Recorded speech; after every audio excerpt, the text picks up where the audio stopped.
Jika pembicaranya berbeda, tentu hasanahnya berbeda. Nah, apalagi beliau di Aceh yang mungkin mirip-mirip dengan Palu lah, yang berkaitan dengan kebencanaan. Ya, terutama Palu pernah mengalami bencana cukup dahsyat ya tahun 2018 dan di situ ada tsunami. Nah, di Aceh juga dengan bencana yang hampir sama juga terjadi sebelumnya tahun 2004 ya. Jadi saya kira di dalam menanggulangi bencana yang diakibatkan oleh alam itu, saya kira Aceh dengan Palu itu tidak terlalu jauh berbeda. Nah, harapannya adik-adik semua nanti yang ikut kuliah tamu nanti akan banyak menimba ilmu, ya, banyak bertanya apa kira-kira yang bisa adik-adik kembangkan di sini dari paparan yang dilakukan oleh Prof. Nasli nanti. Saya tidak banyak berpanjang lebar. Sekali lagi Pak Prof. Nasli, terima kasih sebagai pimpinan Fakultas MIPA. Kami mengucapkan terima kasih sudah meluangkan waktunya hadir di sini dengan ruangan yang mungkin panas, Prof. Karena rupanya AC yang dua ini tidak bisa hidup. Jika ini dihidupkan maka listrik di ruang dekan itu akan turun. Jadi ini baru direhab dan pekerjaannya itu tidak memperhatikan ini. Terima kasih. Baik, dengan mengucapkan Bismillahirrahmanirrahim, kegiatan kuliah tamu Teknik Geofisika dengan tema mengungkap jejak paleo tsunami, memahami perilaku tektonik dan tsunami di Sumatera, Megatrust, saya nyatakan dibuka.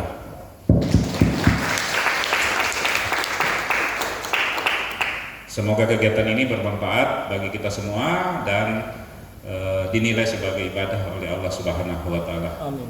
Amin ya Rabbal Alamin.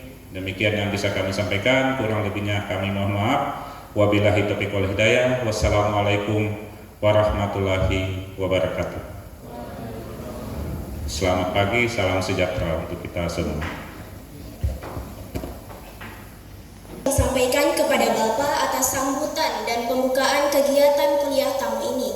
Semoga arahan, motivasi, dan semangat yang telah disampaikan dapat menjadi dorongan bagi kita semua untuk mengikuti kegiatan ini dengan warahmatullahi wabarakatuh. Selamat pagi semua. Yang terhormat Dr. Insinyur Muhammad Rusli MSI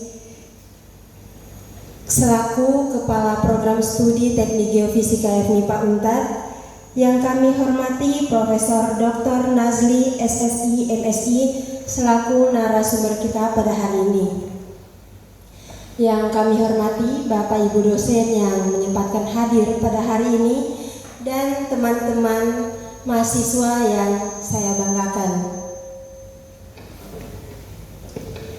Perkenalkan, saya Aulia selaku moderator yang akan memandu jalannya acara pada hari ini.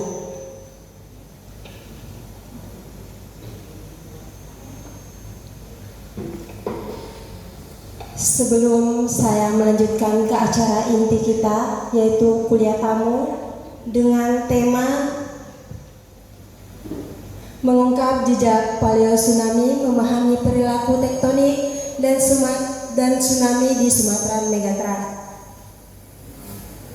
Sebelumnya, pada kesempatan ini izinkan saya membaca CV singkat dari narasumber kita, yaitu Bapak Profesor Dr. Nazli Ismail SSI MSI.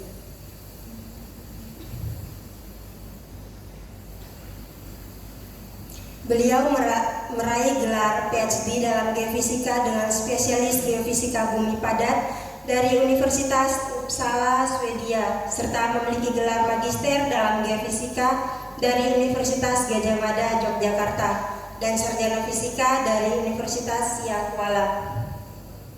Saat ini Profesor Nazli menjabat sebagai dosen di Departemen Fisika, Teknik Geofisika, dan Program Magister Ilmu Kebencanaan. Beliau juga merupakan anggota tim divisi Geohazard di Pusat Penelitian Mitigasi Tsunami dan Bencana. Profesor Nazli memiliki minat penelitian yang luas, terutama dalam penerapan metode geofisika, khususnya metode elektromagnetik dan potensi untuk eksplorasi lingkungan geotermal dan studi geohazard. Di antara publikasi terbaru beliau terdapat artikel yang berjudul Comic Strip Design as Alternative Learning Media in Disaster Times for Elementary Students yang diterbitkan di GP pada tahun 2023. Profesor Nazli juga telah menulis beberapa buku termasuk Geofisika Arkeologi Studi Kasus pada Banteng, Indrapta, dan Utalobok yang diterbitkan pada tahun 2022 oleh Syekh Kuala University Press. Dan dengan pengalaman dan pengetahuan yang mendalam di bidangnya, kami sangat beruntung dapat mendengarkan pemaparan materi dari Profesor Nazli Ismail hari ini. Teman-teman, mari kita sambut dengan hangat materi yang akan dibawakan oleh Profesor Nazli pada hari ini. Kepada Bapak kami persilakan.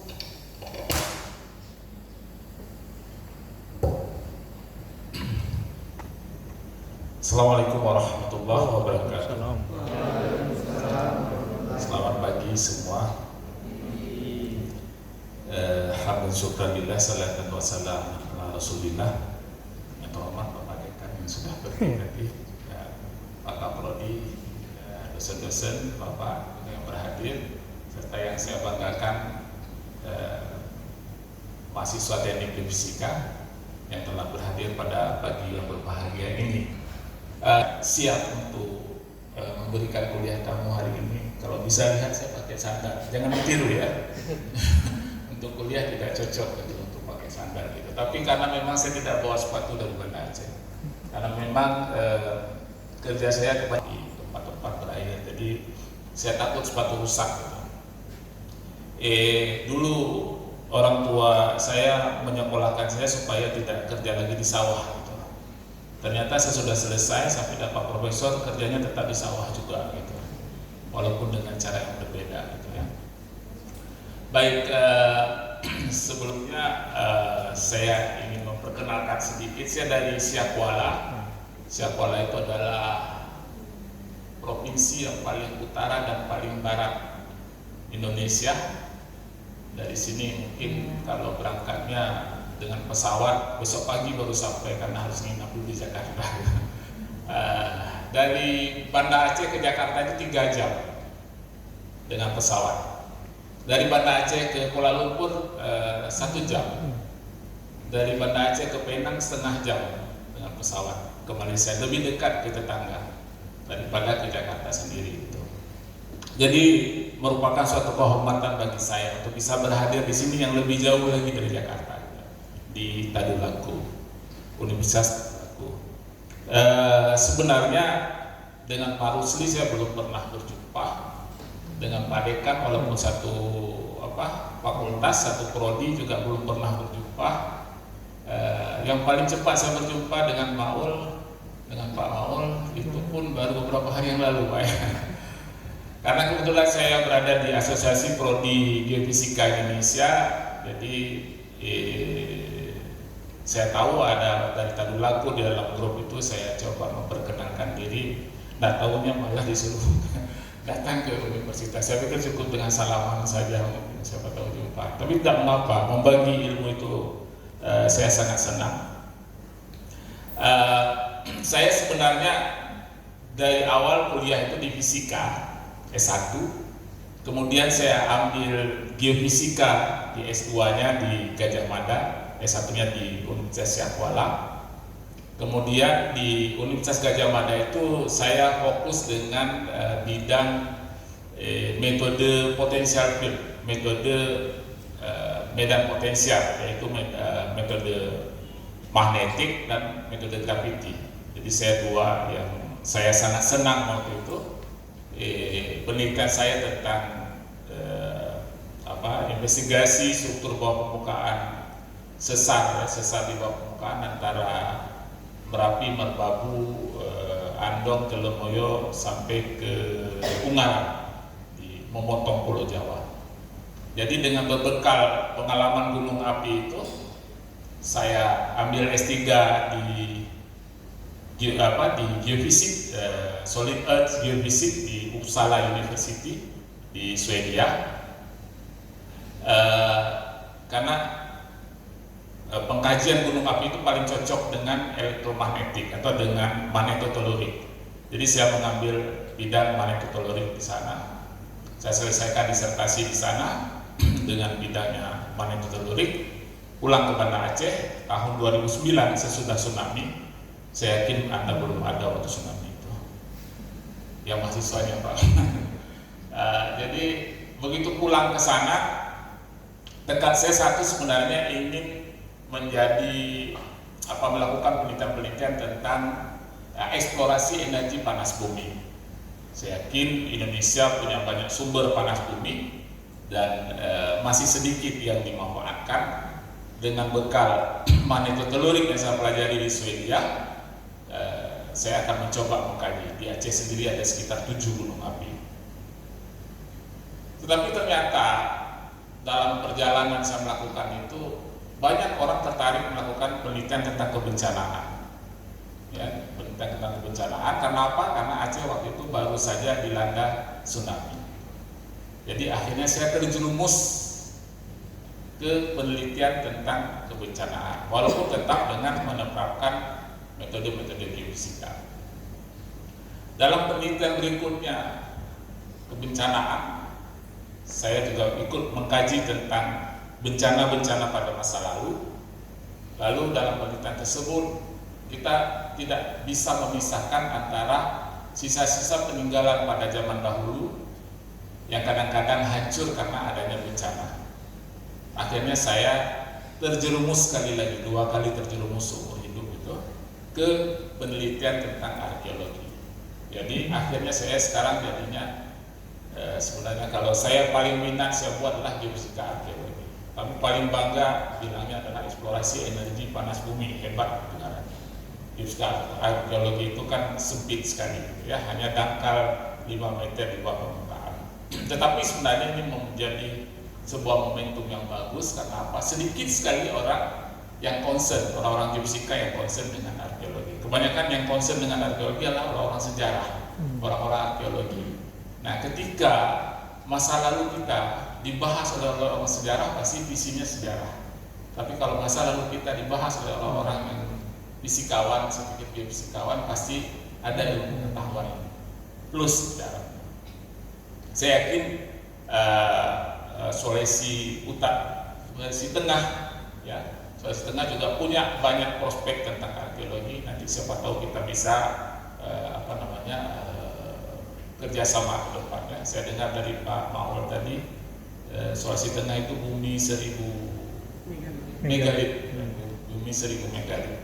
Itu perlu eksplorasi yang cukup bagus, dan saya yakin ketika orang tempatan, orang lokal mengkaji tentang budaya di lokalnya, itu pasti akan lebih bagus dibandingkan dengan orang luar mengkaji budaya di lokal kita.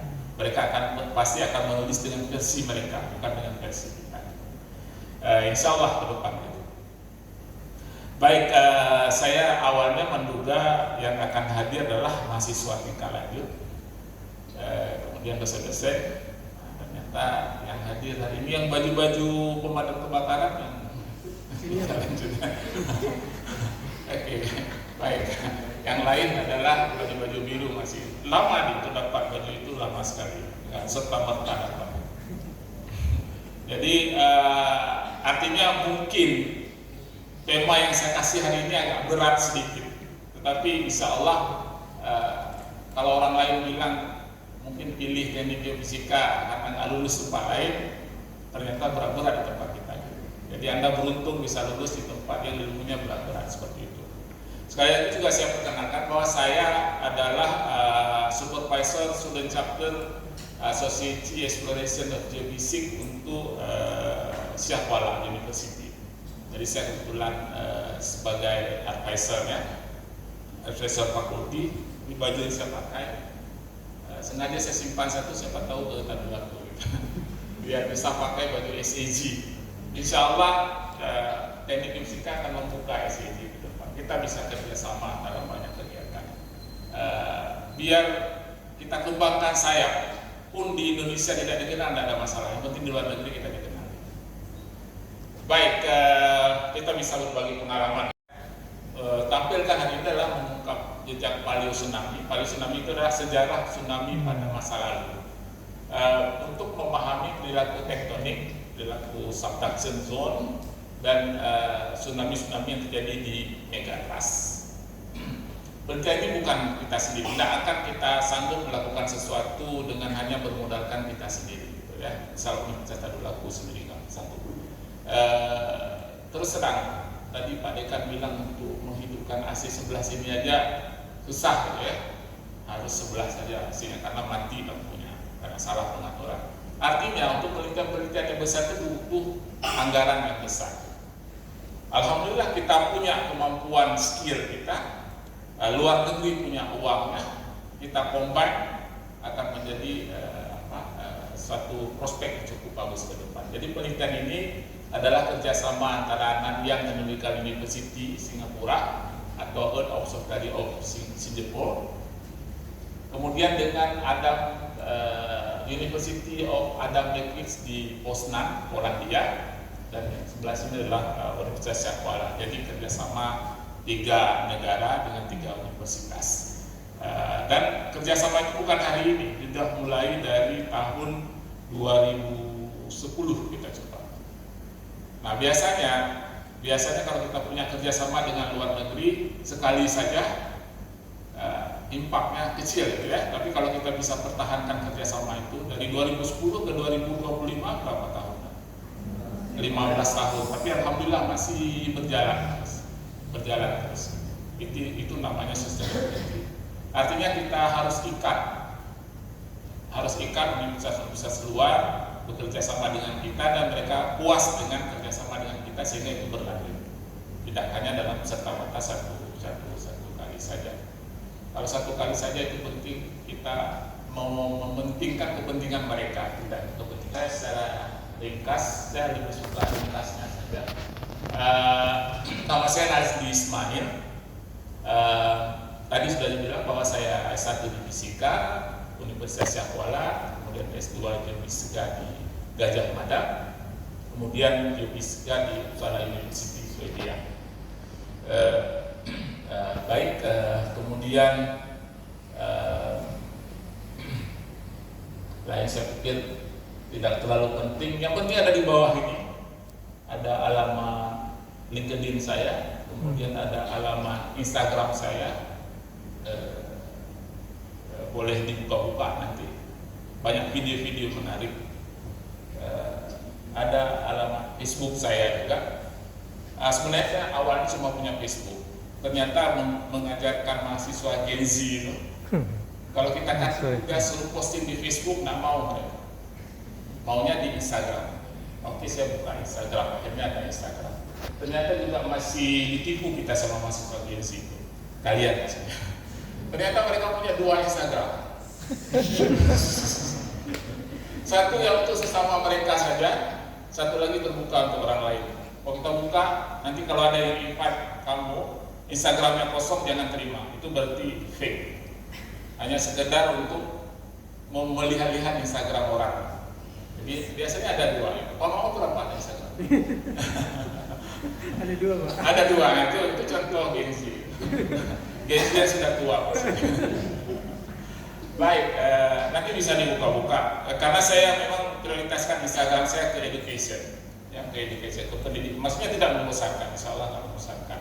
Banyak makanan-makanan di sana. Biasa kemana saya visit selalu ada makanan setempat saya posting.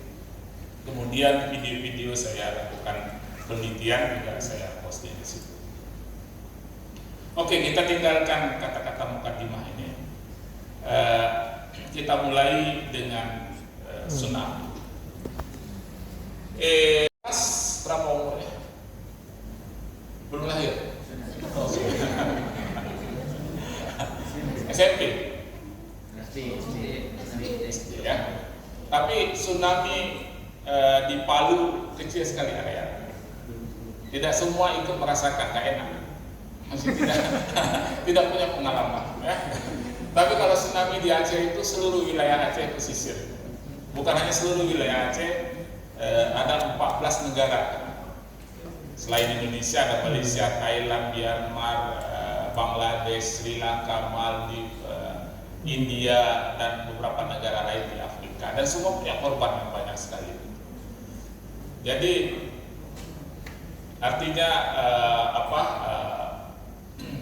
begitu. Ini salah satu gambar yang saya tunjukkan adalah gambar Masjid Rahmatillah di daerah Lampung. Dan ini di kawasan Lampung itu memang berbatas langsung dengan laut. Dan ini satu-satunya masjid yang tersisa, bangunan yang tersisa, bukan masjid. Rumah-rumah yang sekitarnya semua itu kan nampak jalan. Berarti ada rumah yang putih-putih itu, rumah itu hancur semua. Ya, sedemikian besar.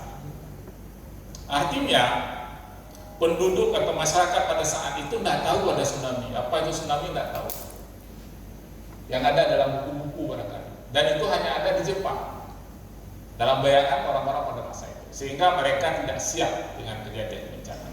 Sehingga menyebabkan rusak semua. Sama dengan persis di Palu. Mungkin kalau dulu kita tanya orang Palu apa itu tsunami, yang ada hanya di Jepang dan di Aceh. Baru ketika kena Palu, oh ada di Palu juga. Kena di Pangandaran, oh berarti ada juga di Pangandaran. Akhirnya semua daerah sebenarnya sangat rentan dengan bahaya tsunami atau gempa bumi. Nah, ternyata kita bisa ambil kesimpulan, kenapa kita harus kaji? Ternyata pengetahuan kita sebelum terjadi bencana itu ada, maka menyebabkan kita lebih selamat dibandingkan dengan tidak ada pengetahuan. Ini kasus di Aceh. Aceh di sini, ini Aceh di ujung. Kemudian ini Sabang, kilometer 0 Indonesia. Nah ini ada Pulau Simelu, sebelah barat Samudra Hindia, sebelah sana Afrika. Ya, ada Pulau Simelu. Gempanya di sini. Gempanya di sini pas di Megatrust. Gempanya di sini. Ini di sini di Aceh 220.000 korban meninggal. 220.000 korban meninggal. Ada yang satu kampung habis semua, nggak ada tersisa orang. Ya, 220.000 orang korban. Tetapi di pulau yang kecil ini, Pulau Simelu, di pulau yang kecil itu juga dilanda tsunami yang sama, kurang sekitar 5 orang meninggal. Padahal mereka sebenarnya lebih dekat dengan sumber tsunami, tapi sekitar 5 orang meninggal. 6 ada yang bilang 7, ada yang bilang 5 seperti itu. Jadi sedikit sekali orang meninggal dalam pulau tersebut. Kenapa? Karena mereka punya sebuah pengetahuan yang dinamakan dengan SMOG, kearifan lokal. Tahun 1907 Simelu itu pernah dilanda tsunami.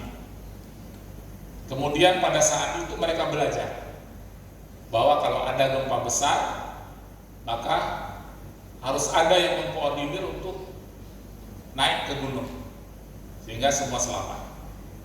SMOG. Dan ternyata SMOG itu diturunkan dari satu generasi ke generasi lain sehingga dipelajari. Begitu tsunami 2004 terjadi, mereka langsung teringat dengan SMOG tadi, sehingga mereka bisa menyelamatkan diri. Oleh karena itu hanya sekitar 5 orang yang meninggal pada saat tsunami 2004 terjadi. Itu di Simelu. Berarti satu kesimpulan kita bahwa pengetahuan tentang kebencanaan dapat mengurangi korban. Lalu apakah di Aceh tidak ada catatan tentang tsunami-tsunami sebelumnya? Oh, banyak sekali. Ini adalah peta-peta kuno yang ada di Aceh yang menunturkan tentang gempa dan tsunami. Kalau tadi di Simelu disebut SMOG, di Aceh disebut Ibuna. Kalau diterjemahkan bahasa Inggrisnya the real water, air yang sebenarnya. Nah, itu sudah tertulis dalam kitab-kitab kuno, sudah tertulis. Cuma kan karena kitab kuno malas kita baca ya, buku kuno gitu. Tulisannya pun tulisan Jawi, tulisan Arab Melayu gitu. Jadi mungkin orang enggan untuk membaca, sehingga tidak diketahui sama sekali. Baru sesudah tsunami orang membuka-buka balik, oh ternyata tertulis. Ada pengetahuan tanpa ada transfer, nonsen. Tidak ada memberikan ilmu, itu nonsense. Tapi ada pengetahuan kemudian ditransfer, itu baru bermanfaat. Kita ingat kalau perusahaan-perusahaan besar itu, dia mau latihan kebakaran, itu 6 bulan sekali dibuat pelatihan. Itu pun masih juga terjadi kecolongan. Padahal 6 bulan sekali. Tapi orang Sembulu 100 tahun lebih bisa menyelamatkan. Yang harus kita pelajari bagaimana cara dia menurunkan pengetahuan tersebut. Nah, ini adalah hari ini saya bicara di sini sebenarnya salah satu dari bagian membagi tentang pengetahuan kebencanaan pada masa lalu, tapi dengan visi geofisika. Kami melakukan banyak penelitian di Aceh sesudah tsunami. Sebenarnya ibarat nasi sudah menjadi bubur. Sesudah tsunami baru bikin kajian, kan nasi sudah menjadi bubur. Masih bisa digunakan?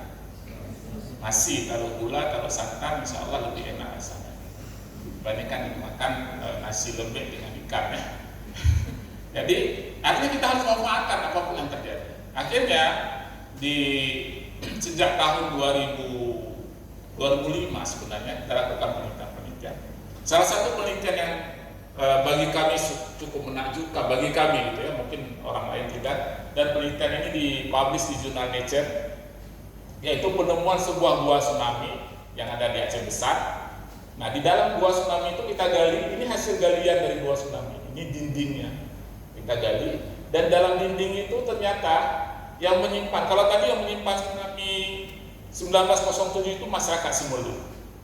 Yang menyimpan tsunami di Aceh sebelumnya kita kuno. Di sini yang menyimpan tsunami sebelumnya adalah kelelawar. Kenapa demikian? Di dalam sebuah gua itu hidup kelelawar, dia di tepi pantai. Ketika tsunami terjadi, pasir tsunami masuk ke dalam gua. Kemudian selama ratusan tahun kelelawar buang kotoran di sana. Jadi antara pasir dengan kotoran kelelawar pasti berbeda warna. Apa warna kotoran kelelawar? Nggak tahu. Kotoran kamu?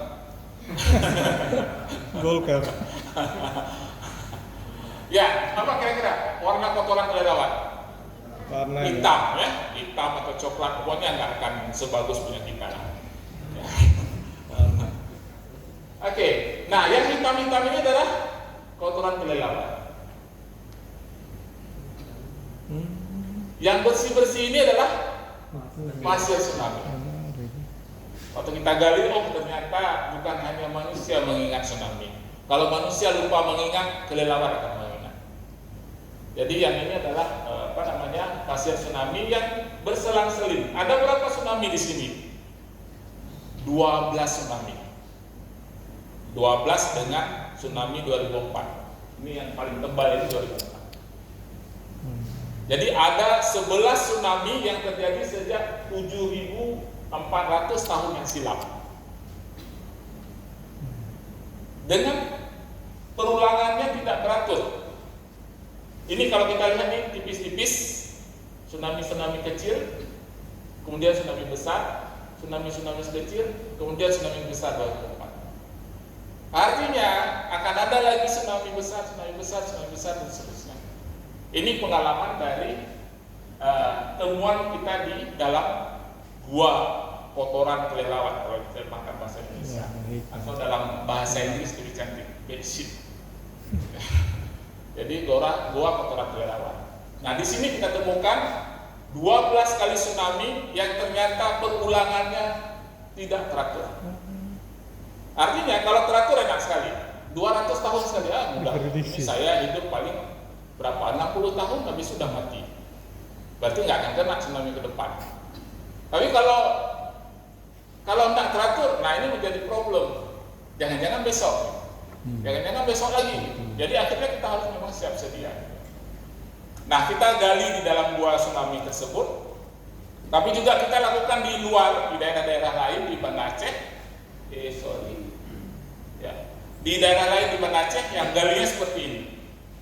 Kita kasih bor dalam tanah. Saya yang baju merah itu. Waktu itu masih muda itu, tahun 2010 gitu.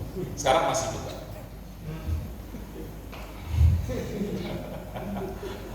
Jom bapak-bapak biasa deh. Kalau dia anak muda sekarang susah dimengerti gitu ya. Oke, saya punya anak udah sebesar kalian. Jadi akhirnya saya jadi muda lagi. Saya melihat sekarang kenapa mahasiswa sekarang kok kayaknya kecil-kecil semua gitu ya. Padahal bukan, anak saya seumur mereka. Saya selalu melihat anak saya kecil ya seperti orang lain juga gitu. Lalu saya pikir mahasiswa dulu kayaknya besar-besar gitu, udah kumis-kumis, udah tua-tua gitu ya. Oke, baik. Dari kita gali dengan bor itu, misalnya di daerah Aceh Besar kita dapatkan seperti ini. Nah di sini juga kita temukan sekitar 8 sampai 7 kali tsunami yang periode ulangnya juga tidak teratur, antara 400 tahun sekali sampai 600 tahun sekali. Jadi tidak teratur juga, dan juga terlihat, ini nanti akan saya jelaskan bagaimana cara menempatnya. Nah ini yang ada tanda-tanda keong ini adalah lapisan tsunami. Jadi ternyata di luar dari gua juga kita dapatkan. Tapi itu juga sejak 3.800 tahun yang silam sampai dengan 7.400 tahun yang silam. Tidak ada tsunami-tsunami sesudah 3.800 yang terekam baik di dalam gua, kecuali yang tsunami 2004 maupun yang di luar gua ini kita dapatkan. Lalu kita alih penelitian ke arah yang banyak temuan arkeologis, bekas-bekas kerajaan kuno. Nah, salah satu kerajaan paling tua mungkin di Indonesia, cuma nggak pernah ditulis dalam sejarah. Susah Indonesia itu. Kalau bukan dari Pulau Jawa nggak akan ditulis sejarah. Jadi kerajaan Islam yang paling tua di Aceh itu adalah 700 tahun sesudah Masehi. Lumayan. Dari temuan-temuannya kita tahu seperti itu. Itu ada di Lamreh nama tempatnya. Dan ternyata nama Lamreh itu adalah bekas kerajaan dulu itu yang namanya Lamuri. Nama Lamuri.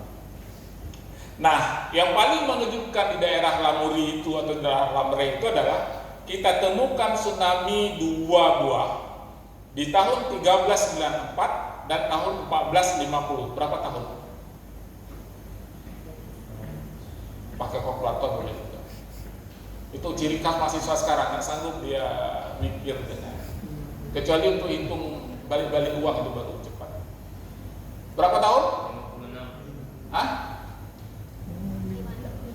56. Boleh lah 56. Oke. Artinya 56 tahun itu dekat gitu.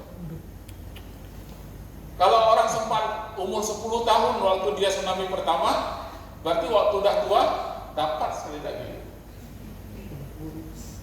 Ya, artinya itu dekat. Nah, kita sebut itu dengan tsunami kembar. Karena dalam catatan tsunami sedekat itu jarang sekali terjadi di tempat yang sama. Kalau tempat yang nggak sama sering, tapi di tempat yang sama jarang sekali terjadi.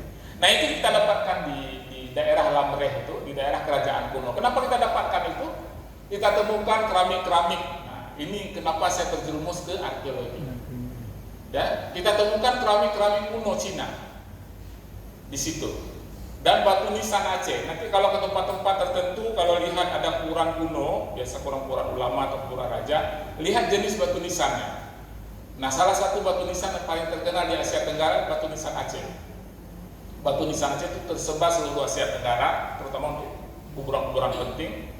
Nah, itu bisa menjadi penanggalan, karena ganti sekitar 50 tahun ganti jenis. Sama dengan ibu-ibu Anda pasti suka pakai Tupperware ya. Sekarang kalian tumbler. Nanti kalau sempat terpendam di bawah Tupperware, di atas tumbler, di atasnya apalagi jajan itu dan seterusnya, diketahuan tahunnya. Kapan keluar Tupperware, kapan periuk dari aluminium di bawahnya lagi, atau belanga yang di bawahnya lagi, dan itu terlihat. Jadi di Lamreh ini atau di Lamuri ini kita temukan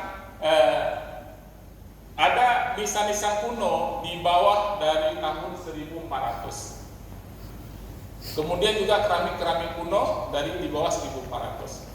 Jadi ada lapisan tsunami, di bawahnya temuan-temuan seperti itu. Di atasnya tidak ada lagi apa-apa. Jadi kita waktu itu ambil kesimpulan bahwa daerah Aceh waktu 1300 sama 1400 ini dilanda oleh tsunami. Lalu masyarakat pindah, evakuasi, sama dengan di Palu. Sesudah tsunami ada yang berani tinggal di Teluk itu, dekat Masjid Terapung? Nggak ada. Hari ini udah penuh lagi. Jadi sama juga dengan di sini. Jadi apa yang terjadi di Lamuri ini, di Lamre ini, dulu orang pernah tinggal, Banda Aceh juga dulu pernah tinggal, tapi sesudah tsunami ini orang pindah semua. 100 tahun kemudian Banda Aceh dihuni lagi. Berapa ratus tahun sekarang? 2005 sampai hari ini belum pernah ada yang kembali lagi ke Lamre. Jadi Lamre itu betul-betul sudah tsunami ditinggalkan, tidak mau lagi orang tinggal di sana. Tapi Banda Aceh tinggal lagi, nggak jerah-jerah. 2004 sesudah tsunami pindah, sekarang malah gedung-gedung lebih baru lagi di pinggir pantai semua. Jadi memang susah manusia itu, cepat melupakan kenangan lama. Ya, mudah-mudahan kalian tidak. Ini baru selesai SMA kan? Nah, yang lama masih diingat-ingat. Nanti waktu udah lulus baru lupakan. Oke, nah ini buktinya. Ternyata tadi katakanlah tsunami-nya jauh-jauh, sekarang ternyata ada tsunami juga dekat-dekat. Dan tsunami yang inilah yang menyebabkan kerajaan Lamuri itu punah, lalu berpindah kerajaan Samudra Pasai. Pernah dengar kerajaan Samudra Pasai? Nah, karena kerajaan Lamuri itu udah punah, jadi pindah pusat kekuasaan ke daerah Lusmawi, kerajaan Samudra Pasai. Lalu ketika terjadi bencana lain, mungkin perang dengan Portugis atau juga mungkin banjir, kerajaan Samudra Pasai punah. Lalu pindah ke kerajaan Aceh Darussalam yang terkenal dengan rajanya Sultan Iskandar Muda. Jadi artinya bencana itu merubah politik. Nah ini kan tadi orang geofisika bisa kemana-mana gitu. Ya, bencana itu merubah politik. Dan itu terjadi di Aceh. Sebelum 2004 perang di Aceh. Anda nggak tahu pasti. Bapak tahu pasti ya. Perang di Aceh selama 40 tahun lebih. Sebenarnya dari sesudah Belanda sampai sekarang, sampai 2005 itu tidak berhenti perang di Aceh.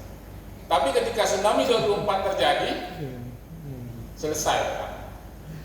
Berubah peta politik. Artinya bencana juga bisa berpengaruh kepada politik. Lalu 2005 tanda tangan antara orang Aceh dengan orang Indonesia damai. Lalu jadilah sekarang daerah yang damai. Nah, seperti itu. Nah, kita ternyata Anda belajar geofisika tidak mesti harus saklek di dorong-dorong alat dan sebagainya, ya. Tancap elektroda gitu. Enggak sekaku itu gitu. Kita boleh saja menggunakan tancap elektroda, dorong alat dan lain-lain. Interpretasi kita adalah hal yang dibutuhkan oleh orang lain. Orang geofisika itu adalah orang yang luas. Kalau orang matematika, 1 tambah 1 berapa? 2. Itu orang matematika yang jawab. Kalau orang geologi, 1 tambah 1 itu berapa? Antara 1 sampai 5. Ya, 1 sampai 5. Karena gini, ini subduction. Oh, kalau subduction begini. Oh, kalau yang ini bukan ini lebih lama lagi. Lain lagi terjemahannya. Antara gitu. Tapi kalau orang geofisika, kalau ditanya 1 tambah 1 berapa, kita akan balik ke tanya, Anda mau berapa? Ya, kalau Anda mau 3, saya jawab 3. Kalau Anda mau 5, saya jawab 5. Jadi kita berbasis kepada orang lain mau apa? Atau istilahnya saya nggak mau sebut, palu gada. Apa kamu yang perlu saya ada. Jadi itu geofisika. Kenapa saya bilang seperti itu? Ini paling mudah aja nih. Karena saya backgroundnya geothermal.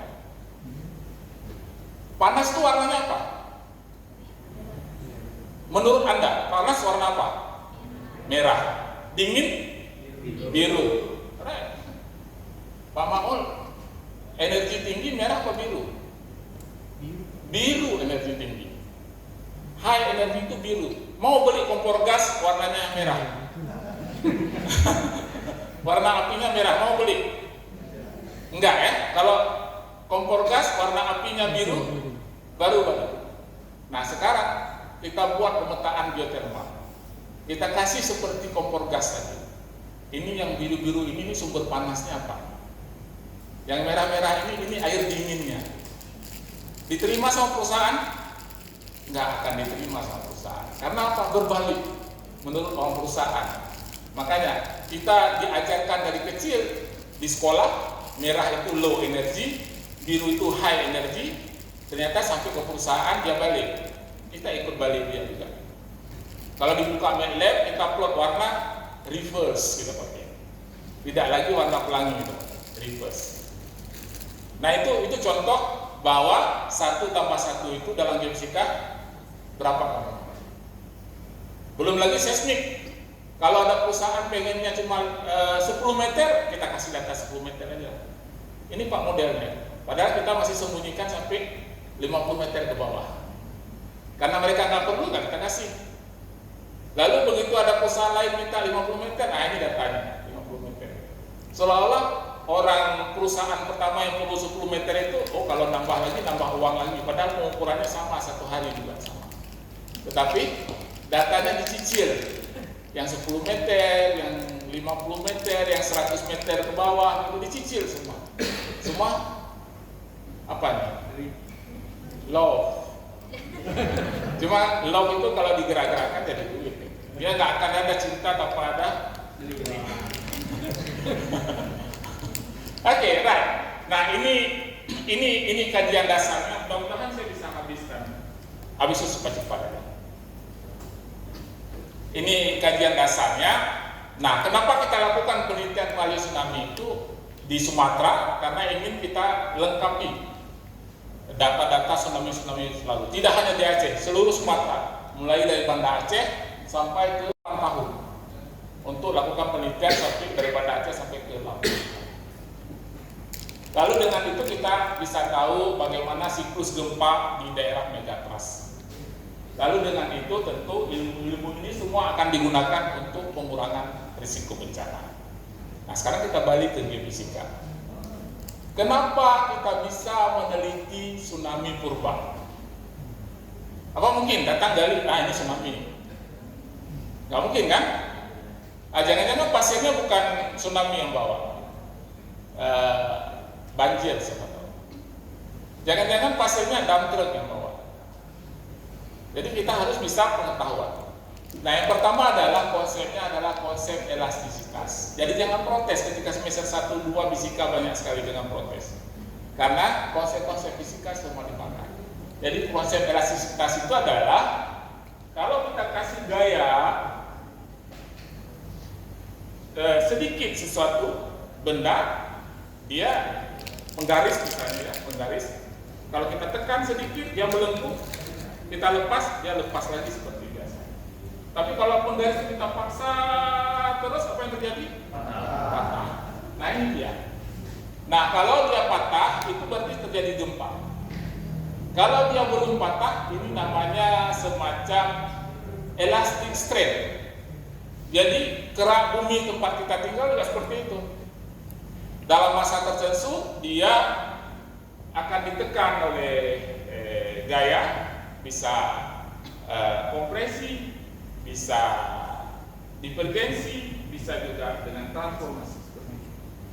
Nah, ketika kalau dia kompresi berarti dia akan mendekung, menggelembung ke atas. Nah, kalau kita punya wilayah di pinggir megatrust atau di zona subduksi, nah sebelum terjadi gempa akan terjadi di pinggir pantai itu penggelembungan seperti itu.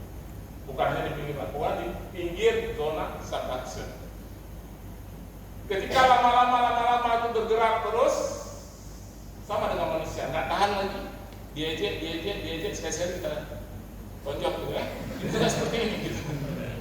Jalan terus, kemudian dia nggak sanggup tahan lagi, patah terjadi gempa.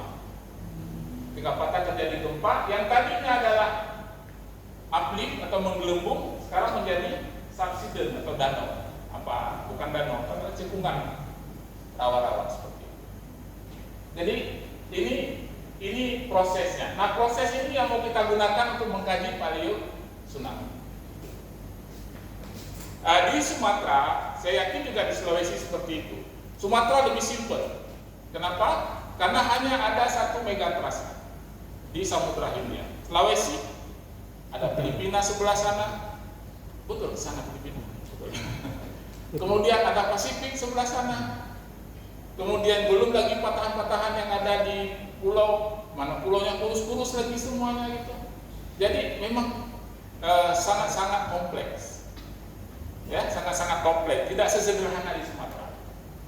Nah, di Sumatera kita cuma mencari wilayah-wilayah yang sebelum gempa dia adalah uplifted, daerah yang di atas, kemudian sesudah gempa dia turun ke bawah.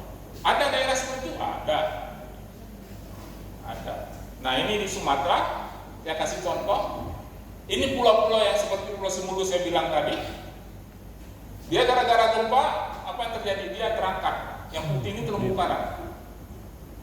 Ya, yang putih ini terumbu karang. Yang sebelumnya ada di bawah laut. Sesudah gempa 2004 dia terangkat. Sebenarnya bukan. Sebelum gempa itu terjadi dia terangkat.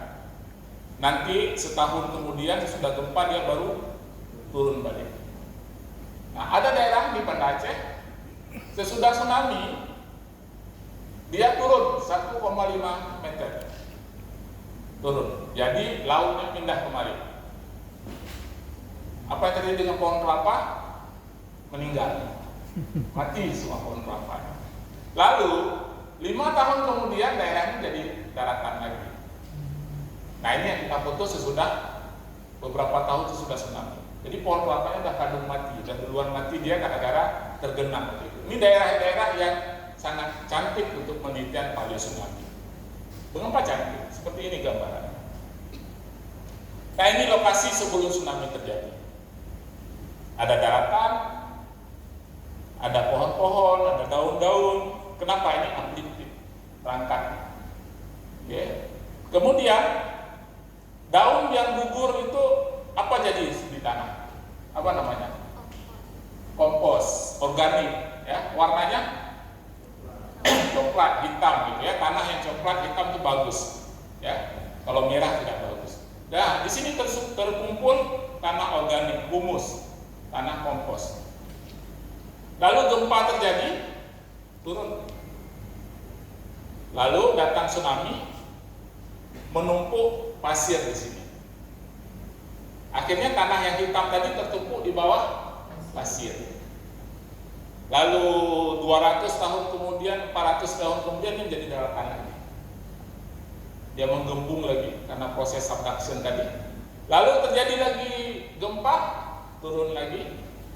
Tanah yang tertimbun itu ditimbun lagi oleh pasir tsunami, sehingga kalau 2 kali gempa atau 2 kali tsunami akan kita temukan di bawah permukaan tanah 2 lapis tanah kompos. Nah, ini yang kita gali. Kita cari tanah kompos tadi, tanah organik tadi, tanah humus tadi kita cari. Ya, tujuannya adalah kita untuk yakin bahwa di atasnya adalah pasir tsunami. Semakin banyak tanah organik atau tanah kompos tadi yang terbenam, semakin besar peluang ditemukan pasir tsunami. Tapi ini hanya berlaku di daerah-daerah yang dekat dengan zona subduksi.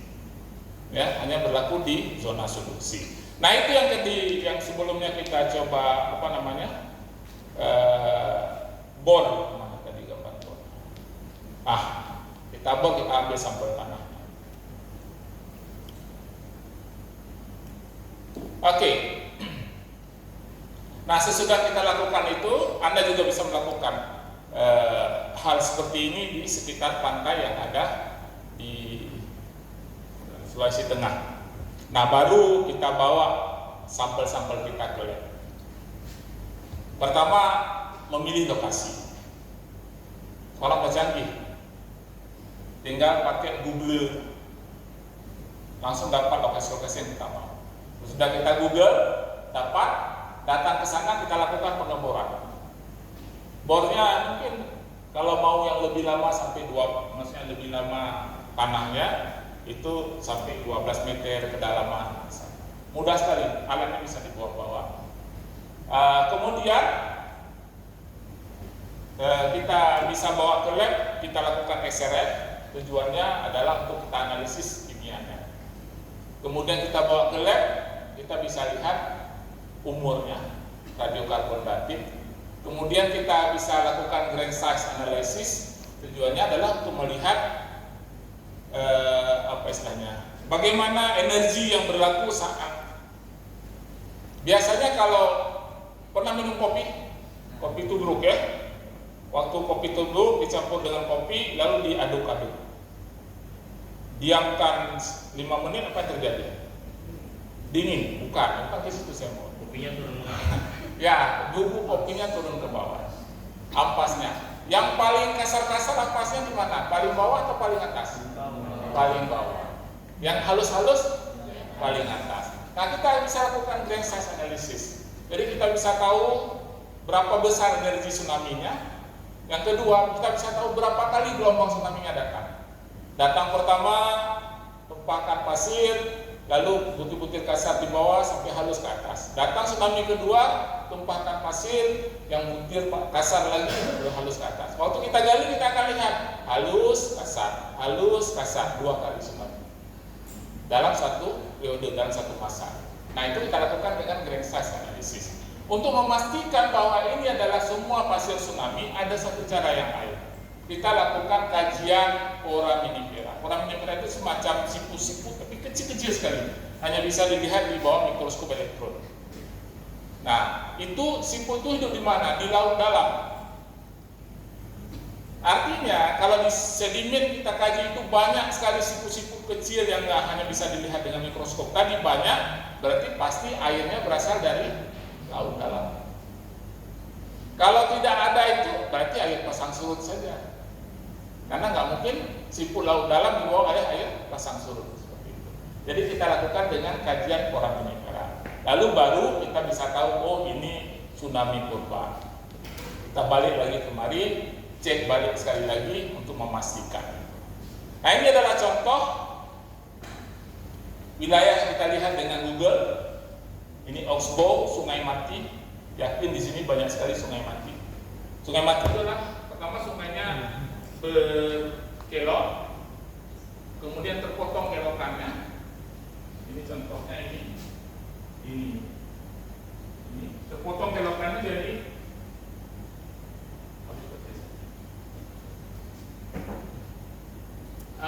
terpotong kelokannya sehingga jadi sungai mati. Nah, di sini jadi tempat yang bagus untuk terjadi pada tsunami. Kemudian yang kedua adalah pinggir pantai itu selalu ada beach reef. Pantai rendah, di belakang pantai ada semacam tanggul. Lalu di belakang tanggul pasti ada tumbuh rumbia, karena dia sagu. Karena dia rawa-rawa. Lalu di belakang sagu itu pasti ada tanggul lagi. Habis itu dan seterusnya sampai ke darat. Ini bagus, kenapa? Ketika tsunami datang, jumpa tanggul, di belakang tanggul itu semua sedimen tsunami dikumpulkan. Jadi dan seterusnya. Jadi kita coba cari seperti itu. Tapi juga bisa kita cari daerah-daerah hutan bakau. Karena di hutan bakau juga bisa menyimpan pasir-pasir tsunami. Nah, sesudah dapat tempat yang kita inginkan lalu kita gali. Ini alat kita. Sederhana sekali. Ini bisa kita bor sampai 12 meter. Ini orangnya misalnya 2 meter sampai sini, 2, 4, ini sudah 6 meter. Tapi bisa kita lepas-lepas, ambil sampel, kemudian kita lakukan menjauh dari pantai, dari sini sampai sini, dari sini sampai sini, lalu baru kita lihat tanah. Pasir, ini tanah organik yang saya bilang tadi, nah kita campur. Kita lihat, kita kaji, lalu kita bawa ke sungai tadi. Sudah bisa. Mungkin dia kelelahan.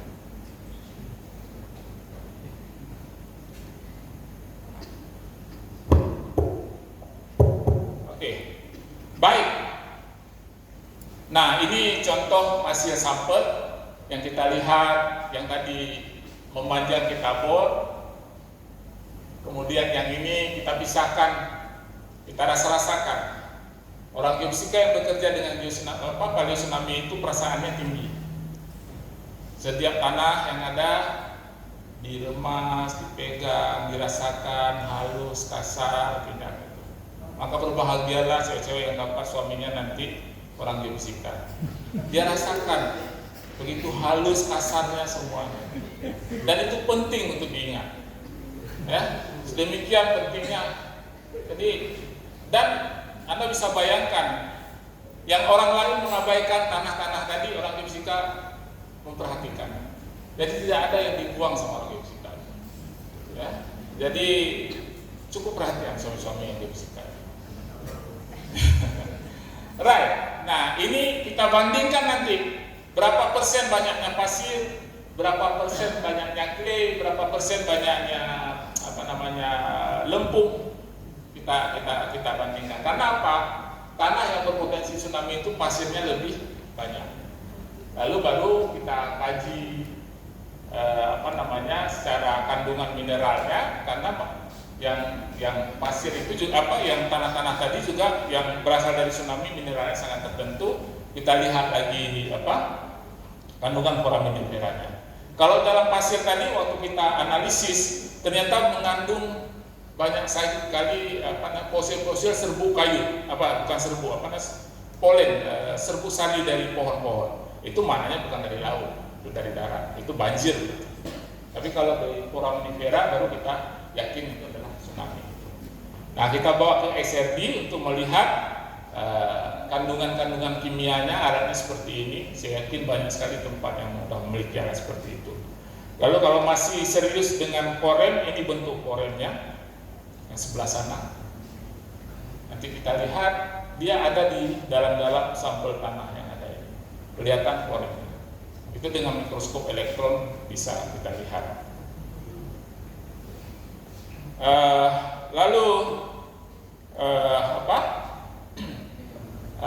Sampel tadi kita hancurkan. Lihat keong-keong tadi, tapi kecil itu, nggak bisa nampak. Tapi bentuknya persis seperti keong-keong yang besar, cuma dia ukurannya kecil-kecil. Makin banyak kandungan koremnya, keong tadi, maka semakin yakin kita sedimen tadi berasal dari laut. Kebanyakan kerjaan-kerjaan ini sebenarnya lebih ke arah geologi, walaupun yang dilihat adalah fisiknya gitu. Tapi sebenarnya orang geofisika juga bisa bekerja di sini. Misalnya dengan menggunakan ground penetrating radar. Ini di Danau Poso kemarin. Danau Poso. Nah, misal kita pegang alat ground penetrating radar, kita akan dapat citra bawah permukaan tanah, lapisan-lapisannya. Kemudian kita bisa coba interpretasi apa kira-kira mana yang kira-kira gundukan dari pasir tsunami-nya, lapisan tsunami-nya. Mana yang kira-kira batuan dasarnya. Jadi kita bisa lihat. Biasanya kita nggak sanggup mengebor semua tempat. Nah, kalau 1-2 tempat sudah ada data bornya, kita bawa alat geofisika, bisa kita lihat keseluruhan. Kan nggak mungkin gali-gali tanah semua gitu kan, nggak mungkin. Jadi kita ambil sampel beberapa tempat dari tanah, sudah confirm, baru kita bawa alat geofisika untuk mencitrakan seluruh tempat di bawahnya. Akhirnya muncullah sebuah kesimpulan dari apa yang saya kemukakan tadi. Yang pertama adalah kajian paleontologi memberikan pemahaman mendalam tentang sejarah kejadian tsunami pada masa lalu, mekanisme pembentukannya dan siklus gempa pada zona subduction. Kemudian melalui analisis sedimen, korem, ukuran butir, polen, serta penanggalan radiokarbon, kita dapat merekonstruksi frekuensi, besar, dan karakter tsunami pada masa lalu. Lalu pengetahuan tersebut berperan penting dalam mitigasi bencana karena memungkinkan prediksi siklus berulangan perencanaan tata ruang pesisir yang lebih aman, tempat tinggal, dan lain-lain, ya, berbasis pada ilmiah, bukan hanya dukun, gitu ya. Kalau dukun bilang ini nggak boleh tinggal lagi, itu boleh, itu nggak bisa dipercaya. Kalau ini ilmiah sekali. Lalu apa implikasinya untuk Palu? Implikasinya untuk Palu adalah secara geologis Palu ini berada di zona pertemuan lempeng. Seperti saya bilang tadi, sangat kompleks. Palu Koro, sesar Palu Koro yang memiliki riwayat gempa besar dan potensi tsunami. Nah, peristiwa 2018 itu menunjukkan bahwa bukan hanya tsunami oleh megatrust bisa terjadi, tapi juga longsor bawah permukaan juga bisa menyebabkan itu. Artinya kompleks lagi, lebih banyak kerjaannya. Nah, ini semua saya pikir di Sulawesi Tengah perlu dilakukan untuk apa? Untuk menjadi pendidikan ke depan dan menjadi bahan pemikiran untuk pengurangan risiko bencana. Masih ada? Oh ya, terima kasih. Demikian saya pikir saya kembalikan ke moderator. Dari Bapak Pak boleh, abang-abang boleh, sama ada. Oke, terima terima kasih kami ucapkan kepada Pak Materi atas materi yang sangat-sangat bermanfaat yang telah diberikan kepada kami semua. Selanjutnya kita masuk ke sesi tanya jawab. Mungkin dari peserta-peserta ada yang ingin ditanyakan, silahkan mengangkat tangan dan perkenalkan nama beserta NIM-nya. Oke, kepada Bapak kami persilakan. Ya, terima kasih. Assalamualaikum warahmatullahi wabarakatuh. Pak Prof. Nasli sangat menginspirasi ya, fascinating presentation. Apalagi Bapak mengkaji juga dari lintas disiplin ya, ada kajian-kajian arkeologi ya. Saya masuk ke pertanyaan yang pertama, yang saya sangat tertarik ini, di sini banyak orang awam dan ketika terjadi tsunami, terjadi gempa tsunami bahkan likuifaksi ya, di Aceh tidak ada likuifaksi. Mereka tidak tahu kapan lagi kira-kira terjadi. Ada yang menakut-nakuti kemungkinan sekian belas tahun atau sekian akan datang. Dan kita ketahui bahwa gempa yang menimbulkan ya tsunami atau dan likuifaksi, kalau ada fenomena tanah likuifaksi itu ada semacam siklusnya. Tapi tadi saya tertarik, apalagi kajian arkeologi ya sangat mendalam, tidak menentu ya, tidak ada katakan 70 tahun 100 tahun. Yang terjadi di sini ada ekspedisi, Pak Abdullah juga ikut, ekspedisi dari BRIN LIPI sekarang, bahwa akan terjadi gempa karena sudah sekian tahun tidak terjadi gempa. Diperkirakan pada saat ulang tahunnya itu akan terjadi gempa. Tapi pemerintah daerah bilang, tak usah takut-takuti apa, padahal dan terjadi gempa. Jadi yang saya pertanyakan yang pertama, bagaimana kalau dari kajian arkeologi dari sekian 300 tahun, 300 ya, 1000 sampai 4000, ada beberapa kali terjadi, bahkan kalau kita lihat lagi 1900 berapa tadi, kayaknya tidak ada apakah subduksi ataupun dia transform atau konvergen, itu tidak menentu. Nah, itu yang menarik itu.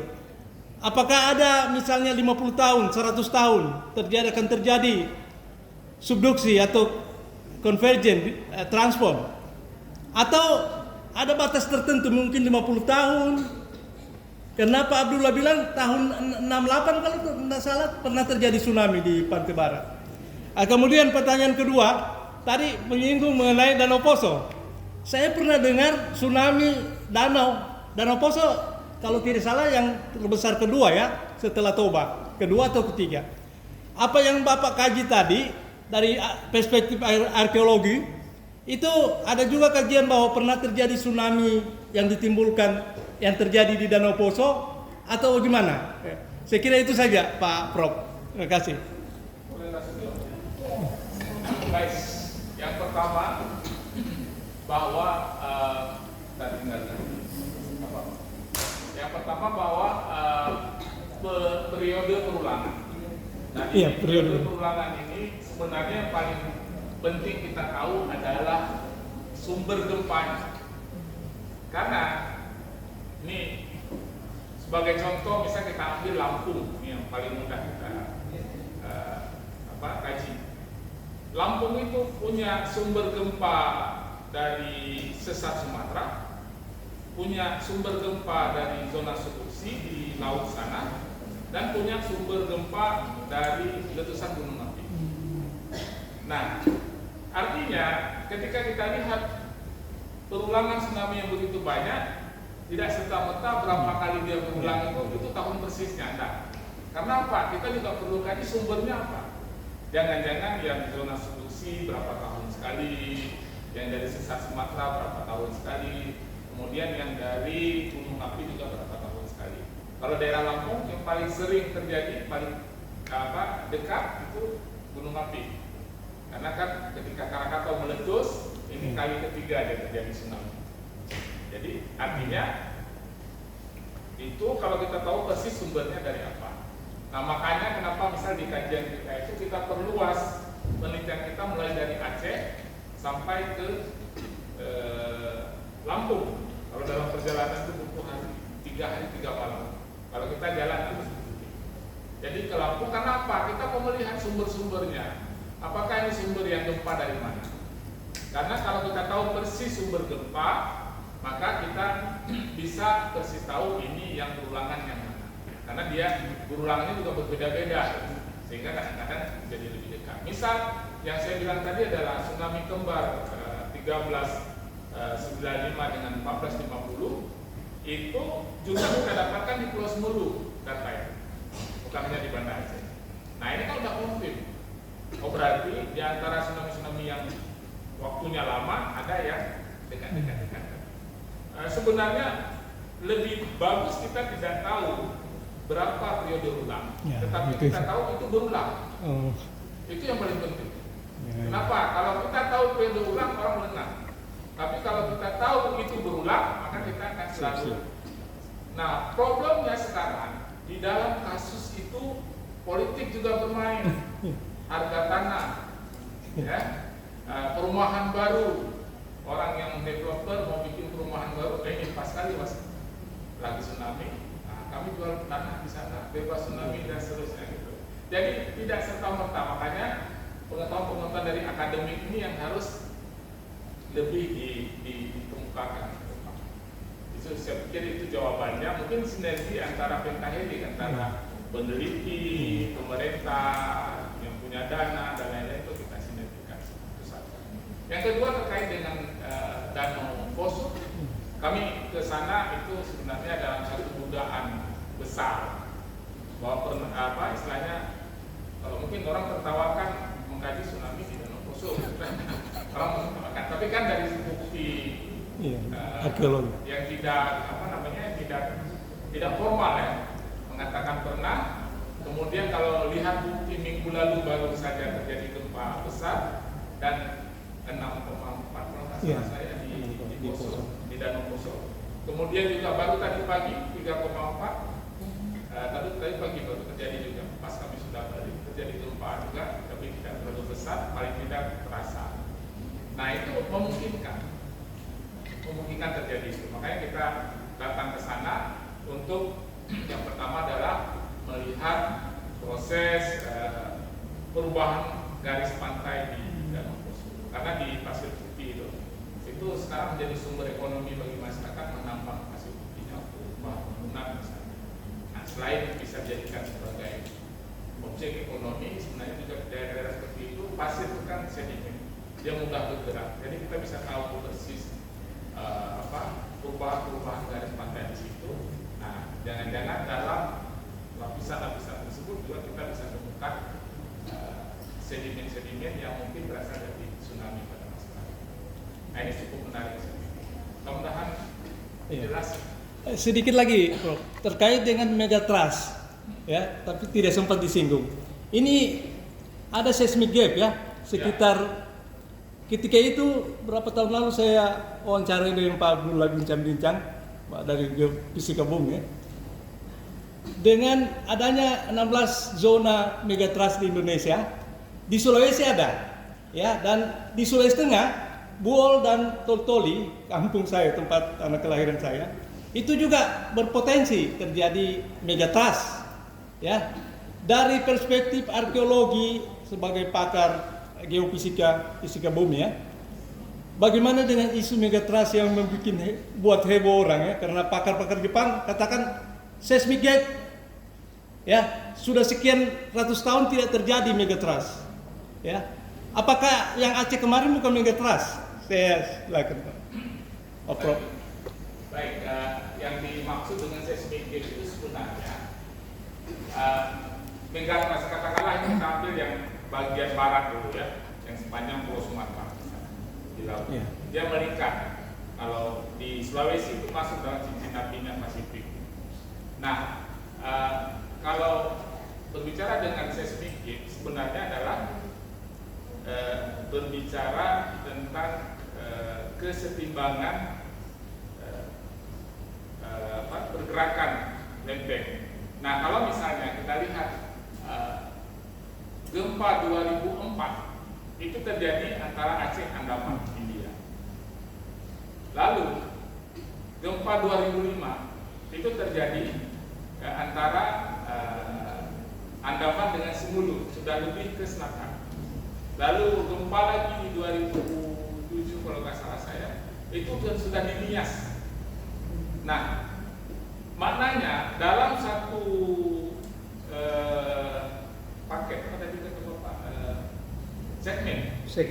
Dalam satu segmen itu, kalau satu sisi sudah runtuh, seharusnya sisi lain juga ikut. Nah, untuk Sumatera misalnya, di bagian utara itu sudah merilis energinya, sudah gempa. Yang belum daerah Mentawai sama Sumatera Barat, itu yang belum. Nah, seismik itu artinya gempa. Gap itu adalah tertahan, ya, gap, terhalang. Jadi artinya seismik itu adalah daerah yang belum terjadi, masih terhalangi seismiknya. Berarti normalnya kalau di tempat lain sudah, berarti di tempat yang seismik ini adalah ke depan. Nggak mungkin sesudah di Andaman lalu kembali lagi ke Andaman, enggak. Dia harus ke tempat-tempat lain baru balik lagi ke Andaman. Nah, di Sumatera Barat saya salah satu seismik. Nah, itu bisa diplot dengan mengumpulkan data-data gempa dari katalog-katalog gempa yang ada dalam sekian puluh tahun. Nanti kita lihat daerah mana yang tidak ada muncul gempa. Yang seharusnya daerah tersebut ada gempa, tidak muncul gempa. Nah, itu kita sebut dengan seismic gap, berarti itu daerah yang kita nantikan gempa. Nah, kalau di megatrust misalnya, itu adalah di bagian selatan. Sedangkan di sesar Sumatera yang ada di Pulau Sumatera di bagian utara, di bagian kecil. Nah, ini kita sebut dengan seismic gap. Dengan mempelajari ini kita bisa tahu, istilahnya lebih fokus kemana kita akan lakukan apa istilahnya ya, kajian atau kesiapan ke daerah tersebut. Nah, dengan misal BRIN melakukan pemetaan setiap segmen seismic gap-nya, maka dia akan lebih memfokus daerah ini saja yang perlu kita lihat dulu. Nah, di setiap segmen tadi dia punya periode gempa, misalnya 500 tahun sekali. Nah, kalau di daerah misal Andaman tadi sudah gempa 500 tahun 2004, maka kalau seandainya dia punya periode perulangannya 500 tahun, maka dia masih aman. Tetapi kalau sesudah 500 tahun ternyata belum juga terjadi gempa, nah ini yang kita sebut dengan seismic gap. Daerah-daerah yang belum terjadi gempa. Nah, ini menjadi perhatian. Memang secara statistik kita coba kumpulkan data itu free sekarang. Data-data katalog gempa itu bisa dapat dari BMKG, bisa dapat dari Jerman, bisa dapat dari Amerika Serikat. Itu kita bisa free dapat dan kita bisa kaji. Sebenarnya saya punya salah satu data seismic gap yang ini, tapi karena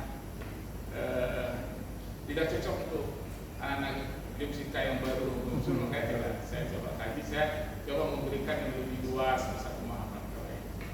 Kira-kira seperti itu Pak. Cuman ini risiko akademisi. Ketika hal-hal seperti ini dibicarakan menjadi booming di masyarakat, selain orang memanfaatkan juga akan menjadi problem dengan pemerintah gitu ya, karena memberikan kekacauan.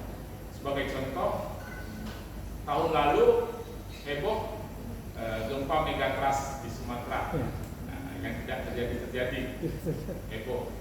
Padahal itu sudah diketahui sudah 20 tahun yang silam. Cuma kenapa? Karena mungkin pemerintah waktu itu masih punya catatan seismic gap di daerah Mentawai, lalu datang wartawan tanya, dalam menjelang 20 tahun tsunami Aceh, ditanya apa yang masih tersisa pekerjaan. Nah, daerah seismic gap yang ada di daerah Sumatera Barat yang memungkinkan terjadi gempa besar, nah di booming, ujung-ujungnya semua ketakutan. Nah, ini memang agak susah psikologi masyarakat ya. Jadi kalau itu dicerna secara akademis tidak ada masalah, tapi kalau dicoba kait-kaitkan itu akan perlu cara untuk menyampaikan. Kadang-kadang kan orang suka bombastis juga, tunggu tahun depan gempa. Meramal gempa itu tidak sama dengan meramal hujan. Kalau pagi hari diramalkan terjadi hujan siang hari, mungkin 90% terjadi. Tapi kalau gempa tidak, dia periodenya tidak besok, nah seperti itu, rentang tahunnya panjang sekali. Artinya kalaupun tidak terjadi sekarang, dua kemungkinan, belum masanya. Kemungkinan kedua, sudah pernah terjadi gempa-gempa kecil yang kira-kira energi itu sudah dikeluarkan, tidak lagi menjadi apa, kan bumi nggak pernah bilang sama kita kan? Jadi kita masih anggap dia sebagai seismik tadi. Sudah tidak pertanyaan? Kasih. Ada lagi mahasiswa? Tim 8124010. Pertanyaan saya Bapak, yang tadi Bapak tampilkan di slide PPT Bapak, kan kita bisa menghitung berapa kali bencana tsunami itu dari lapisan tanah yang terbentuk saat sebelum dan setelah tsunami. Nah, pertanyaan saya, seberapa akurat perhitungan data apabila kita hanya melihat sampel di lapangan? Seperti yang kita ketahui kan, kalau yang Bapak tampilkan tadi tentang lapisan dari kotoran kelelawar ataupun serbuk benang sari tumbuhan, itu kan dia bahan organik, jadi kemungkinan terurai. Nah, apabila sudah terurai, tentu perhitungannya itu tidak menjadi akurat. Dan apa ada cara lain menghitung berapa kali terjadi bencana tsunami selain dengan melihat sampel pada lapangan? Terima kasih. Baik. Nah, ini bukan kontra, maksudnya kebalikan dengan pertanyaan Bapak tadi ke depan. Kalau ke depan saya berani menjawab tidak akurat. Maka tadi saya katakan sama Pak ya, tidak persis. Nah, kalau ke belakang saya jamin akurat. Ya, saya jamin akurat. Karena apa? Karena yang kita ambil untuk penentuan umur ada beberapa metode sebenarnya. Yang paling lazim itu menggunakan radiokarbon. Radiokarbon itu adalah karbon dari sisa-sisa makhluk hidup. Kita semua punya karbon. Nanti kita simpan di dalam tulang misalnya. Kita punya karbon. Karbon dia adalah zat anorganik. Walaupun kita tubuh manusia punya karbon. Dari mana? Dari makanan kita.